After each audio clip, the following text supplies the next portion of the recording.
Good afternoon, everyone. DMGeezerjim back for another episode of our D&D chats. This is for our DM's guide to being a DM, how to DM, introing, the intro stuff.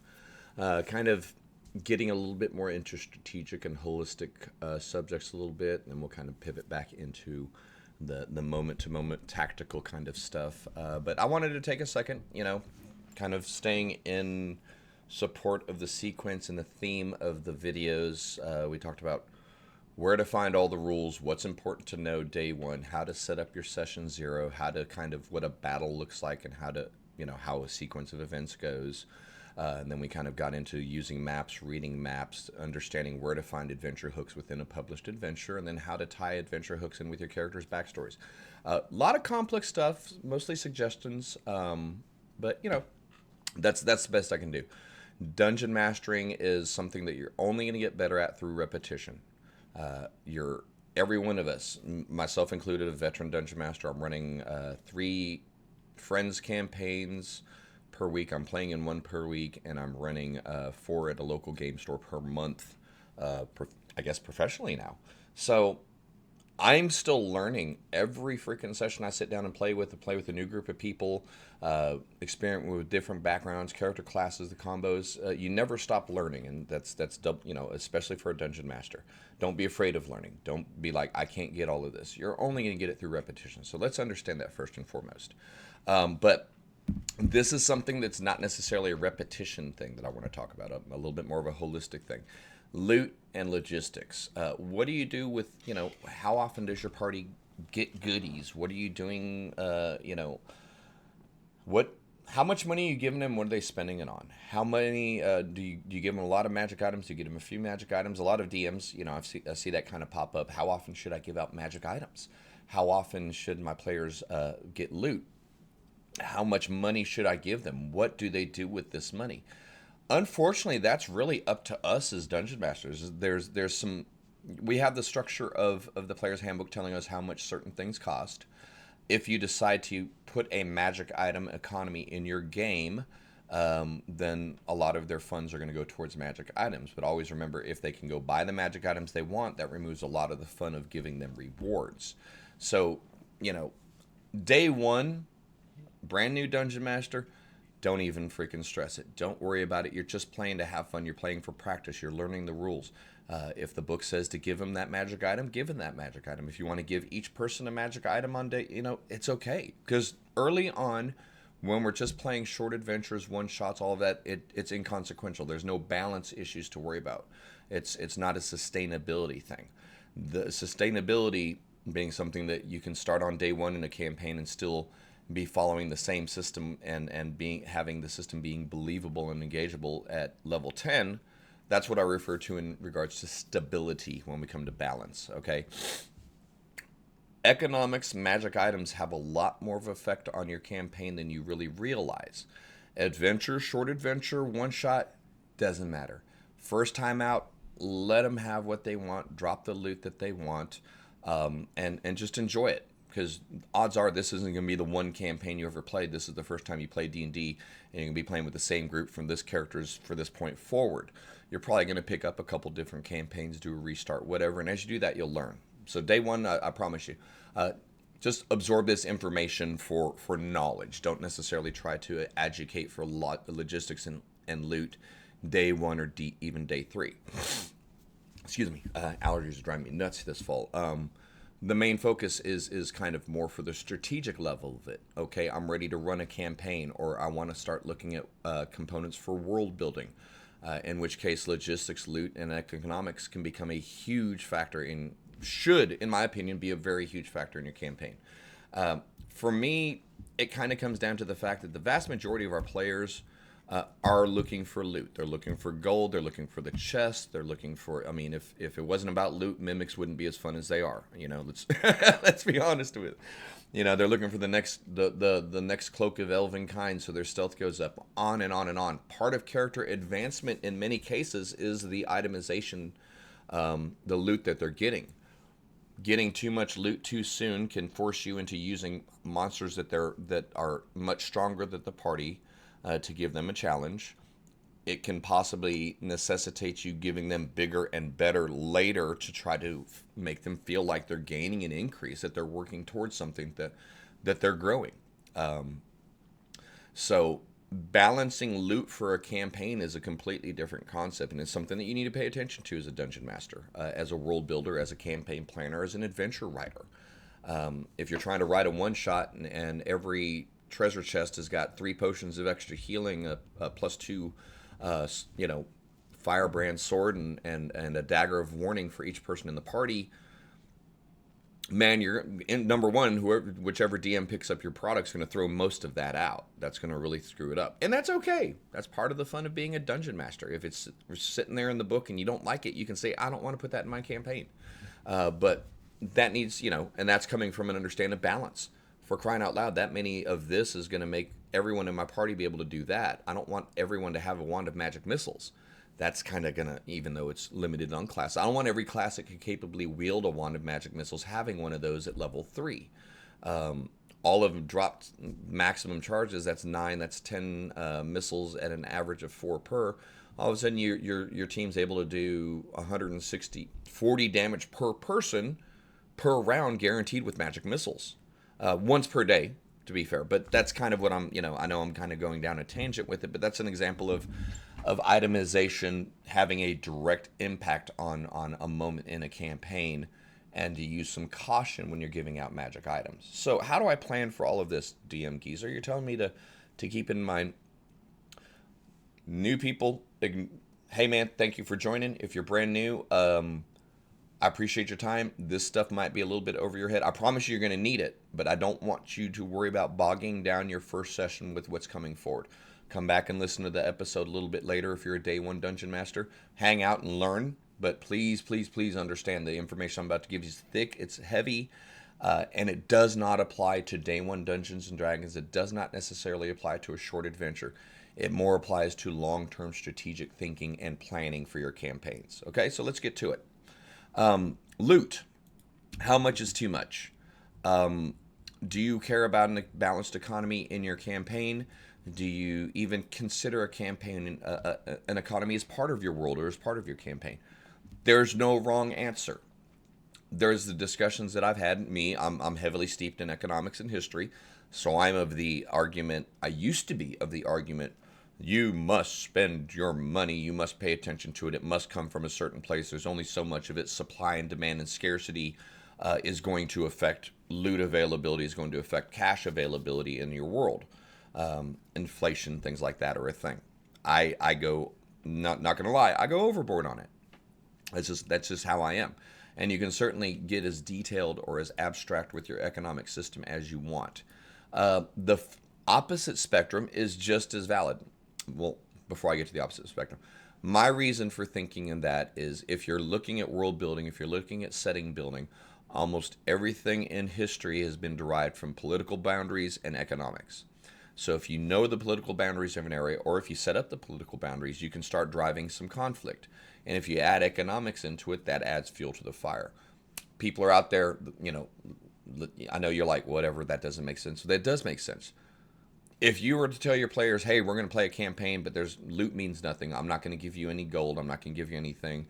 There's going to be no gems. You're going to have some people who are like, that doesn't sound, I'll give it a try, but that doesn't sound very fun. Why are we doing this? For the joy of rolling dice. But, so loot and economics is important to your players. They love having those coins. So if it's important to the campaign, you need to be able to make sure that you have it balanced and you have an outlet for that. Okay.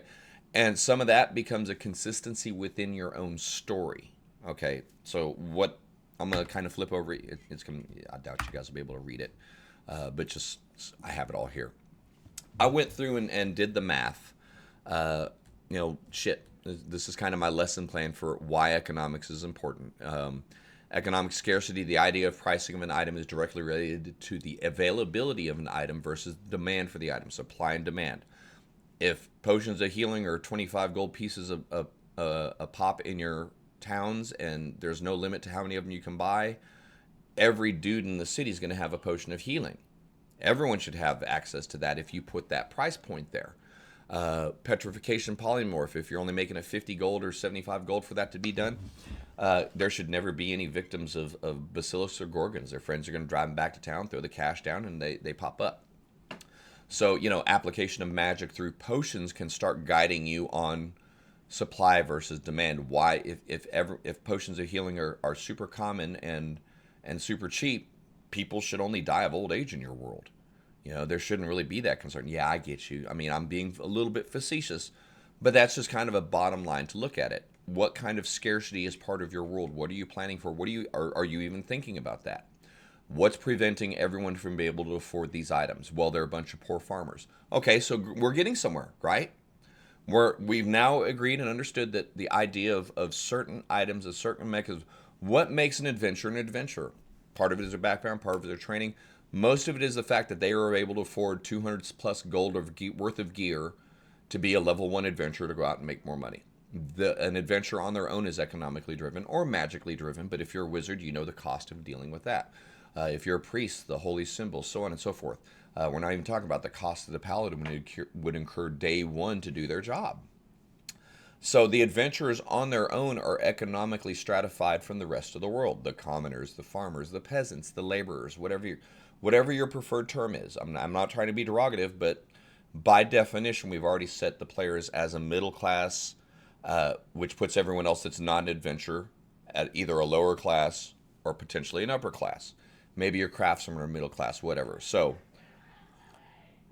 personally, I think instantaneously your characters are upper class economically, if not mannerism or hereditarily or whatever upper class nobility is in your campaign world, just based on wealth. So the production of goods, something you got to think about it, or you don't have to. If you want good realistic world building, it's something to keep in mind is where does stuff come from in your world? Is everything readily available in every small town? Is there a large enough warehouse to hold enough of that stuff for everyone in that town, or stuff coming in on caravans? Good caravans, man. That's a tried and true campaign hook, adventure hook. Escort the caravan of goods from point A to point B. So by default, your smaller towns are going to have scarcity. They don't have the means of production for everything. They have to have caravans that take stuff in. Alternatively, your larger cities don't necessarily have, 243,000 acres of farmland around them to support the 104,000 people that would support over the course of a year.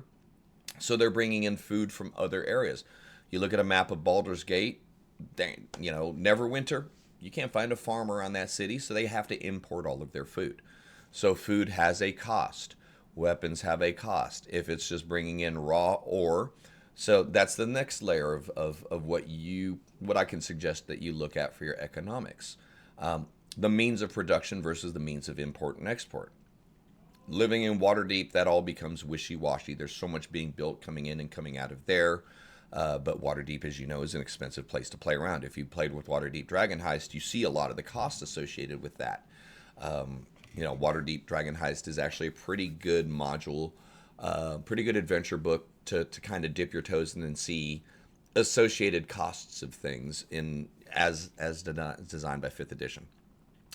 So the next thing to keep in mind, so we've figured out the scarcity is important, logistics and supplies, what's produced where, forces you to use more geography, can cause some conflicts if the food supply is threatened, can cause some conflicts if the iron supply is threatened. Things like that can kind of pop up there and become a little bit more of an issue. So next thing is geography and environmental. How far is it to go here? How far is it to go there?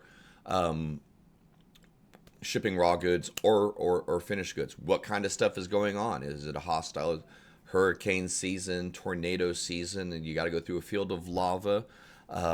So at the end of the day, it's all within our control, and then you can start adding the political stuff. If there's a war going on, scarcity is a huge thing. Weapons and arms and armor, ironically, are going to be a lot more available because they're getting cranked out by every industry. People are dying. People are getting armored. In a warfront area, you should be able to get a sword pretty quickly. You're not going to be able to get a basket of fresh fruit very easy. So that's where you can start logistically start staggering the economy to change values. But and I'm not saying you absolutely have to build for that, but these are the kind of things that I would encourage a newer dungeon master, a newer a campaign planner, or a world builder to keep in mind what's going on in the region and how does it affect it. Because whether we like it or not, our players are going to be driven, and I want to say by greed, by economics. That's part of it. So this is the long form version of doing all of that. Before I go too much farther, and to save you guys a little bit of time, you're 15 minutes and I appreciate your time. The short version, you can ignore all of that and go with the comic book theorem. No one asks where Batman got his money, although I know there's some comic series. I'm not a huge comic book guy, so I'm going to put the caveat on that. Some of you guys might be able to go in the comments and say, well, in 1842 this happened and blah, blah, blah. Wait, I'm going to take your word for it. I'm not here to argue that. But Bruce Wayne, Howard Stark, so on and so forth, all the mega millionaire, all of the superheroes somehow have a lot of wealth. It's never really discussed where it comes from. It's never discussed how it affects the world around them. It's just taken as part of them having their job. You can absolutely adapt that as part of your campaign. You can ignore the economic implications of the world by just going with, your party. Where's all this money come from? What do we do with it? Who cares? Have fun with it. Have something in the back of your mind for when the characters ask. Because here's the ultimate thing. Whether you go heavy economics or you ignore economics, if you place no value on money, your players place no value on it. If they can buy whatever they want because there's so much money and there's so many items, then that ceases to be valuable. Quest rewards don't mean much. Getting a cool item off of a dragon doesn't mean much because probably at that point you've got to have the Crook of Vrow to impress your party, hypothetically speaking. So balancing your economics, understanding the economics that you want to use or that you want to ignore is kind of a big thing for the world building aspect of it. I very much lean into it, but above all else, be consistent with it. If you go hands off on the money, understand your player's going to do some crazy stupid shit. Fine, charge them 15,000 gold to buy a house on the hill that they can outfit. Pull the money out. If you're being really free and loose with loot, make sure that you have some sort of mechanism to remove it from the game. So otherwise, before you know it, you've given so much money to your party. They're like, we got 642,000 gold. Can't we just buy the world? And you'd be like, well, I charged them 1,000 gold for their house and the 10 acres that the house is on, so they can buy 642 of those. That's a lot of terror. You follow what I'm saying? You can very quickly go down a rabbit hole and break your own world's consistency if you don't at least consider it. So that's, if you take nothing else out of this conversation, if you're inputting a large amount of cash into the game through your players, if you're into your player group through loot, make sure you have some sort of mechanism to drain the coffers. Otherwise, it ceases to lose value and it ceases to have importance in the gameplay and in the adventure. Without a doubt, our players, once they hit level 10, level 12, everyone is at that point. But along that point, you're trying to save the world. Money shouldn't be much of a thing. I can't wait till we get done with this. I can't wait till we put Tiamat back in that hole. Because shit, I got so much money, me and my next 10 generations are going to retire. Yeah, man, I'm going to go buy Hellgate Keep and rebuild that sucker and turn it into a day spa. High five. That's kind of a campaign goal. So, when your players are high enough level, when they have that kind of money, that builds into their story. But if they have that much money at level 5, why are they still adventuring? If I'm level 5 and I've got 5,000 gold, that's 10 lifetimes worth of money for your middle class person. If you're wondering where I'm coming to that, let's pop back over to a table real quick. I know you probably won't be able to see it. My apologies. But this is just basically derived from the Player's Handbook. I went into the Player's Handbook and figured out the lifestyle expenses. Didn't figure it out. It was sitting there in front of me. This 5th edition Player's Handbook, just so, so we can be consistent. Let's look it up. I think it was called Lifestyle Expenses, right there, Player's Handbook, Downtime Activities. Chapter 5 takes us back to the table that I was in question. This is what your players are kind of deciding on for their own character's background, how much per day that their lifestyle is costing them. DMs, are you charging your modest player a gold piece per day in operating expenses? Are they paying out 30 gold pieces per day? And honestly, most of our players really are. if they're running up a 10 gold bar tab, if they're having to refresh their arrows, if they're having to sharpen their sword, buy a new shirt, something like that, they're certainly within that. But going by this as a baseline for expenses, excluding adventurers because they break the curve in every way, shape, or form, I went ahead and figured out on this table over here. What would you make over a 360-day year? Just saying 30 months per day, 12 months per year, trying to be agnostic to our calendar for our worlds. So someone that's living in a squalid condition is going to average an annual wage of 45 gold pieces. Basically, what I did was I took the daily wage as 120% of the daily cost. Assuming, according to this table, a squalid person, someone living in squalor, had to spend a silver per day of their money to live, I assumed and gave them a 20% savings.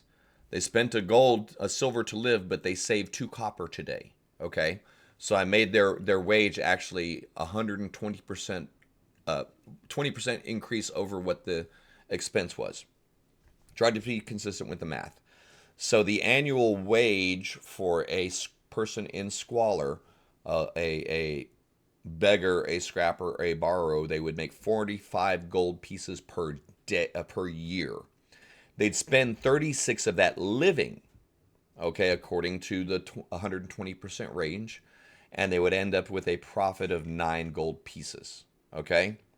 So if you got to buy, you can follow what I'm going on through here. So all the way up to aristocratic. An aristocratic person would, according to the same formula, make 4,320 gold pieces per year, but they'd be spending 3,600 of that on their lifestyle. Their servants, their wagons, their horses, their new shutters, their most current fashions, their finest liquors, all of that would be huge, okay? But they're still profiting 720 gold pieces a year.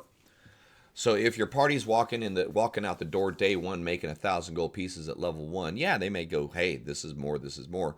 But by logic, if you're going through a fixed income scale, man, they're going to be huge rich within a couple years. Why would you risk all of that? That's what we risk presenting as a thought in our players if we give them so much money. So yeah, again, that table's a little bit hard, but it's another thing that I've kind of built as an example for how quickly expenses can add up and what you need to be ready for. This is a day one thing, Dungeon Masters. I didn't mention, I don't think I mentioned it very much last time. No, undo that thing. Lost Mines of Phandelver. Something that we talk about at great length. The first encounter of Lost Mines, and if you haven't picked it up for free on D&D Beyond, do so today or tomorrow. Even if you don't use D&D Beyond regularly, because whatever, make your free account. They're giving away some pretty useful stuff. If you do nothing but use it for a teaching source, and then do nothing else, it's going to cost you nothing to pick Lost Mines of Phandelver up for another day. They're removing it from official circulation tomorrow. But the plus thing is they're giving us another free new basic set. So yay, But anyway, part 1, Goblin Arrows. The first thing your party runs into, the ambush that we've talked about. The 4 goblins that will skirmish the party in, shortly leading the party into the Cragmaw hideout, which we covered a couple episodes ago during our map reading. Several encounters, several monsters. But, I don't want to repeat everything there. What I did do, I removed every piece of loot that was available in the 2 encounters from all the creatures, assuming that the players killed everything there and wanted to loot everything that each goblin possibly had, according to their stat blocks, according to the listings. The first 2 encounters that your party fights, first 2 events, Goblin Ambush, Cragmaw Hideout. Yay them, they kick some ass. 15 scimitars, 15 short bows, 400 copper pieces, 110 silver pieces, 200 potions of lesser healing, a statue worth 40 gold pieces, 3 1 gold piece trinkets, and a morning star. Okay? Doesn't sound like much, but it's 923 gold pieces worth of loot. So, assuming your party loots everything that isn't nailed down and you don't add anything, Day one, just starting out their adventuring career, they loot 923 gold worth of stuff. If you don't plan for this as a dungeon master, they're going to walk into Phandalin with all of this stuff. They're going to go to Barthen's Provisions, I think is the name of the shop, and they're going to want to sell it all. First and foremost, don't ever sell anything, don't ever buy anything for the player handbook cost from the players, ever. If it says it's worth 25 gold pieces in the player's handbook, that's what they're supposed to be paying for. Remember, supply, demand, costs like that. Homie's got to have some sort of overhead. So, give it 25, maybe 30%. But according to the player handbook prices, if you don't pay attention to that, or you don't know that day one as a DM, or if you don't even, I'm not saying it's an ignorance, that you just might not be something you consider. We want to sell all of this. Oh shit, let me look up what it's worth. Remember, don't give them what it's worth in the player's handbook. Give them half of it. Give them a quarter of it. And this sword costs 30 gold. I'm not here to tell you what it sells for. I'm here to tell you what I can afford to pay you for it. If you want me to buy it, great. If not, you know what? Hey man, take it up to Neverwinter. They might give you a few more copper. This is all I got. Otherwise, you're then saying, okay, screw it. I'll give you all of that money. 900 gold. Even half is 450. Excuse me. So this is where the rubber hits the road, so to speak. So now this is where economy starts factoring into your story. Remember, Phandelver is a poor town. It's a destitute former mining town, kind of forgotten and dusting off on the side of the road. It's so poor and so worthless. There's no lords that are here. It's so dirt poor and broke that they can't even afford guards. Matter of fact, a group of bandits called the Red Brands have recently taken over Phandalin and are strong-arming the citizens, and we can't do anything about it. Poor adventurers, help us. Never mind that I just gave you 500 gold for all of the shit that you just brought me from the Goblin Cave, and never mind that these Red Brands should instantly be on top of your player characters, shanking them for the 500 gold that's jingling in their pockets that wasn't there before. Maybe you see where this is going, okay? The town is so poor it can't do anything, but Barthen, who is a middle class, I guess you could say, middle class, modest, we'll say he's comfortable. We'll say he's one of the richest dudes in town. He runs a store. He can't be that bad off. According to the 5th edition lifestyle chart, he's making a profit of 144 gold a year. So that's 5 years worth of profit that's disappeared because of the players being there. 144 gold profit is enough for him to go ahead and hire. That's 18 by 144 gold. That's 10, 188. That's 8 guards that he could hire for 1 year's profit to get all of these Red Brands out that he can't afford to do, but he can afford to buy all of your players' junk. Do you see kind of where I'm going with this? Again, I'm trying really hard not to be a smartass about it. I'm trying not to be facetious about it. But understanding how very quickly you can break the reality of your game and how very quickly you can snap the idea of scarcity and the supply and demand by not simply paying attention to how that affects your story. So, Dungeon Master. Fine, Geezer. That makes sense to me. What does my party do with all of that? This is where you get to gain control over your economy and say, I can give you 50 gold for all of that junk. Not because it's worth more, but because that's all I can afford. Because this town is so dirt broke because of all of the Red Brands, man. I dare say if I pay you that much, they're going to come rob me tomorrow night. I don't know if I should even buy that much stuff. I really can't afford it. The smithy across the street from me, as we look in here at the map and you kind of think through that. He's struggling to make his ends meet because I can't afford to buy his stuff. He's making nails and horseshoes, even though he's a good blacksmith because this stuff. Set the economic tone right there. Money is scarce. We've got a bunch of stuff. Well, you know what? I tell you what. You give me 5 copper, I'll let you stash it all in the crates in my warehouse over there. And then when you head back to Neverwinter, you could probably take it with you to someone that's got a place that's got a lot of money, and then they can buy it from you for more. That's the first step that you're going to take in setting the economics for your world. If you are playing in Phandalin, this dirt poor ass town, you need to play it dirt poor ass. If you're setting dirt poor, the merchant can afford 500 gold worth of stuff the first time he sees some people. That's not poor. That is not a poor town. That's because he's saying, I can afford to give you all of this now, players. not knowing when the rest of the crap that you just sold me is going to sell, and still manage to run my business without any consequence.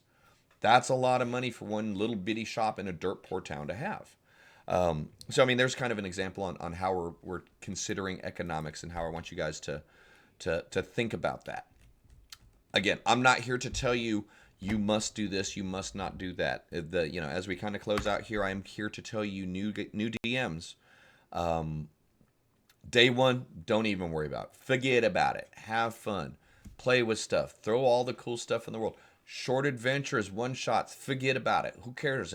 Let your dudes all have, homebrew you some Holy Avenger plus 5 flaming swords from back in the day. Let your people go nuts because you're not imbalancing anything.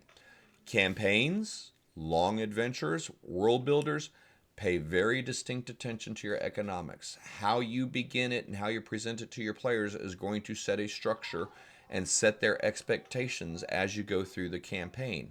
If you start out stingy with loot and stingy with coin and challenging for them, you have room to grow. You can get, well, yeah, number one, you give yourself the room to grow and to kind of learn and process how economics will work for your world.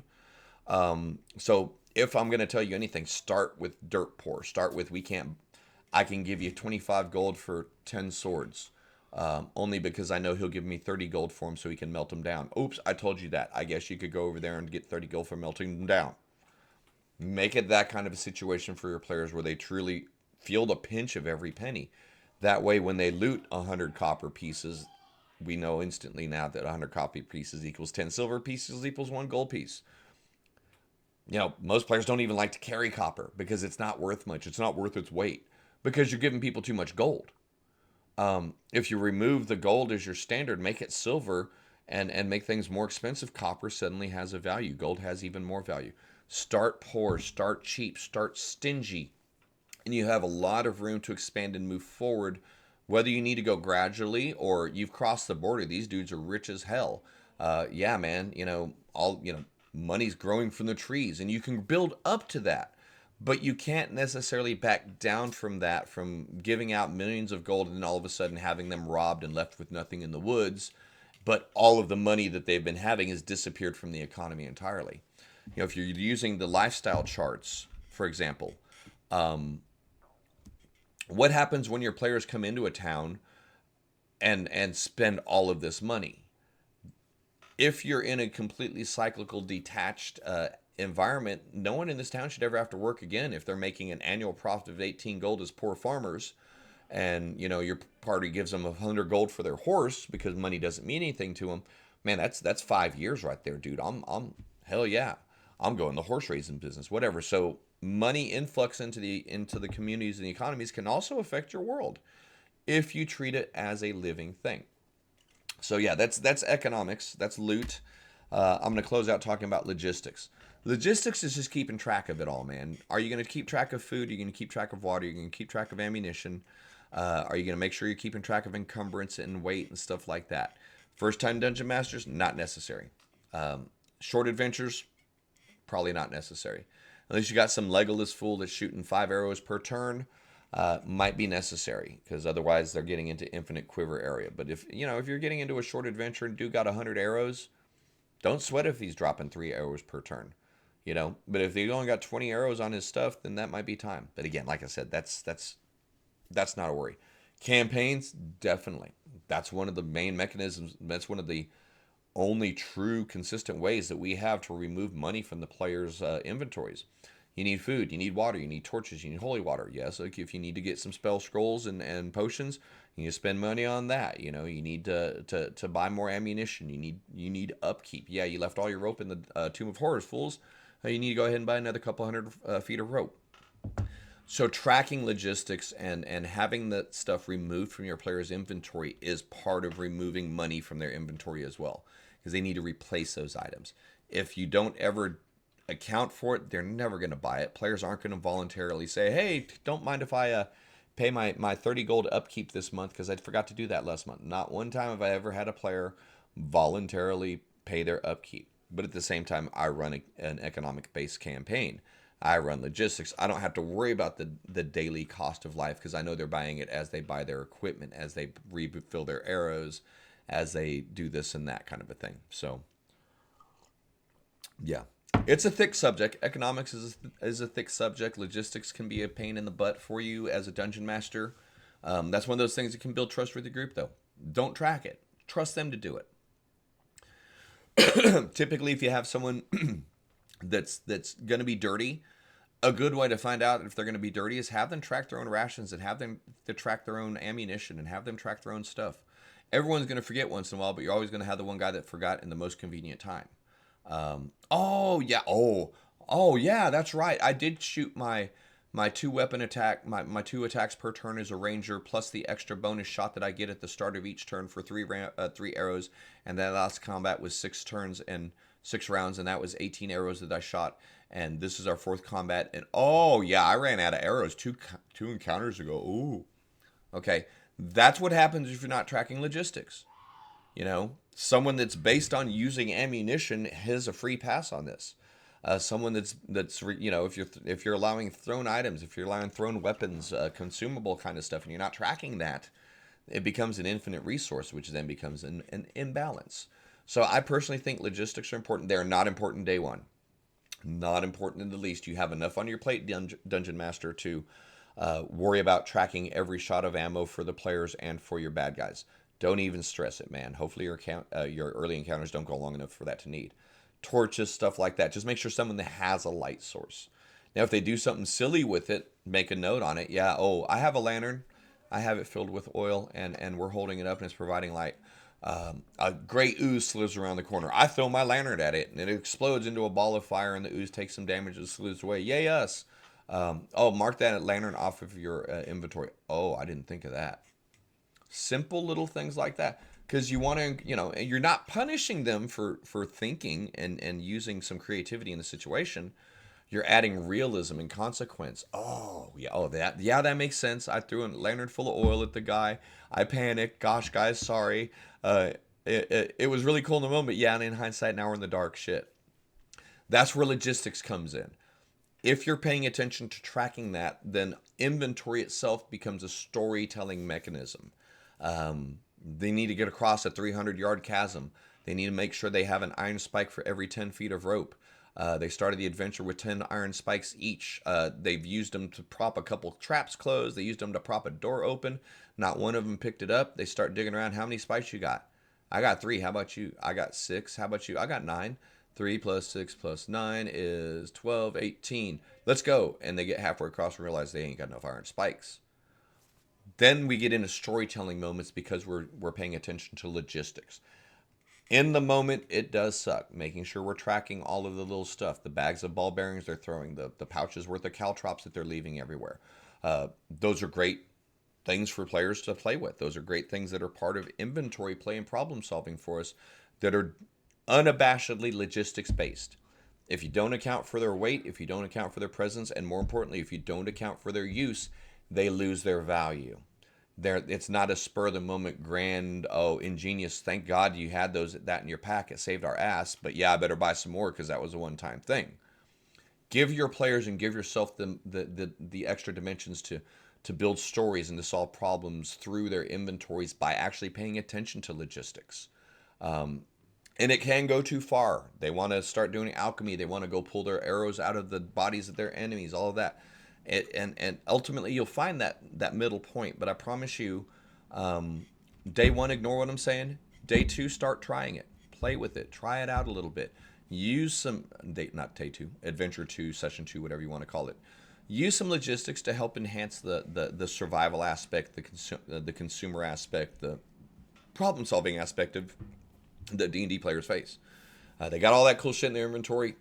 Make them use it and make them lose it. That way they can take all that cool jewelry that they find and go turn it into money so they can replace all that cool shit that they had in the inventory so they can do it some more. But ultimately, yeah. Hey, DMGeezerjim here. I'm going to go ahead and close this episode out. Economics are very important if you make them important. They can be absolutely ignored in a lot of circumstances, but they're going to add a lot more depth and breadth and opportunities for role play, opportunities for story, and opportunities for conflict if you kind of establish an economic system and remain consistent in it. You're not going to figure it out day one. We're all going to do it backwards. We're going to do it wrong early on, but at least acknowledge the understanding that money is a driving factor in the game for your players. It's going to be a driving factor in any coin-based society. That's it for most people. So the more that there's there, inflation should be there, or the lack of, we got more money than we know what to do with. There's never anything in the store. You have to travel up the city to do something. I don't know how you want to handle it. I could, honestly, you could join me on Twitch any day and say, economics geezer go, and I'm going to be economics geezer go. So, I'm certainly not afraid to discuss it, but I don't want to go into too much depth in a new DM series. But yes, please pay attention to the logistics. Start as soon as you're ready, as soon as you're confident in administering the rules, as soon as you're confident in knowing how to read a map and handle encounters. Pay attention to the loot. Pay attention to what you're doing with the money. Let the economic scale help you tell stories. Make sure that you're tracking their inventory. Let their inventories be part of their kit for problem solving, rather than just something they have to dig through on their list to say, yeah, I got it. Okay, did you mark it off because you used it? No. Have them do it and start seeing how their planning changes a lot. And again, it gives you an opportunity to make them go spend some money to buy more of it. But yeah. End of the day, I promise you, if you continue your career as a dungeon master, economics will be a feature. I'm not telling new dungeon masters to stress it yet, but I do want to mention that the sooner you start considering supply, demand, loot, and logistics as part of your adventure and campaign planning, the more immersive, the more realistic, and the more manageable and sustainable and balanced your campaigns will be for the long term. A 10,000 gold piece value platinum crown with 20 rubies doesn't mean anything if you've got 50,000 gold in your bank already, other than, oh man, I'm only gonna make about 5,000 off of this on the fence, but you know what, I've already got everything I need, we'll just throw it in I ain't even gonna trade it. I'm gonna wear it around the house later. Your players got too much money if they get that kind of shit and they just wearing it in there. I mean, it'll be fun for a bit. So that's kind of my point. If you don't pay attention to money, it can become so overwhelming, such a huge volume of it, that it can lose its value. And that puts you in more of a predicament. But hey, thank you for joining me. Again, we're here on YouTube running a couple different series. Pretty soon I'll be kicking off my monster fight series. I know that's something that I would kind of wanted to put into the DM series, was talk about how to effectively use monsters in combat. But man, there's so many different unique and specific and hypothetical situations that I couldn't do that in one. So we're going to start breaking down monsters on their own in their own little videos. So hopefully you'll join me over there. Now that Planescape 5e's officially been announced, I know what not to worry about talking about, because there's enough in the 5e on it, so we can start looking at some of the more background. So tune in for that one. Above all else, thanks for tuning in over here. I'll be continuing along in this series and some of my other ones. Appreciate your time. Likes, follows, subscribes are definitely appreciated.